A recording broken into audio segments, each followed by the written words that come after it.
Hello viewers, আসসালামু আলাইকুম।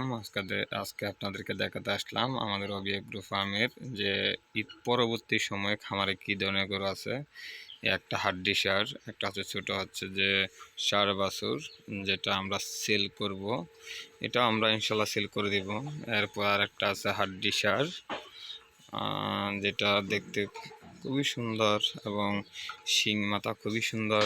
এরপরে হচ্ছে যার একটা আছে আমাদের মিডিয়াম সাইজ ষাঁড় বাচ্চা মিডিয়াম সাইজ এবং খামার উপযোগী, দেখতে খুবই সুন্দর মাশাআল্লাহ, খামার উপযোগী। দেন এরপর আর একটা আছে আমাদের হচ্ছে যে শিং খুবই সুন্দর এবং খুবই খুবই খুবই সুন্দর একটা হচ্ছে যে ষাঁড় গরু, যেটা দেখতে খুবই সুন্দর লাগে। এ হচ্ছে যে ঈদ পরবর্তী কালেকশন অথবা ঈদ পরবর্তী সময়ের যে গরু। তারপর আরেকটা আছে হাড্ডি সার, যেটা অনেক দিন ধরতে গেলে অনেক বৃদ্ধ হয়েছে খামারের শুরুর পর থেকে, গরু বয়স অনেক দিন। এরপর আছে আরেকটা আমাদের হচ্ছে যে দেশি গাভী, অনেক সুন্দর।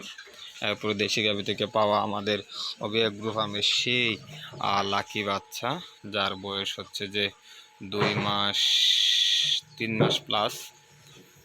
মাস প্লাস এবং শাহিওয়ালের বাচ্চা, যেটা আমরা সিমেন দিয়ে পেয়েছি। অনেক সুন্দর একটা গরু।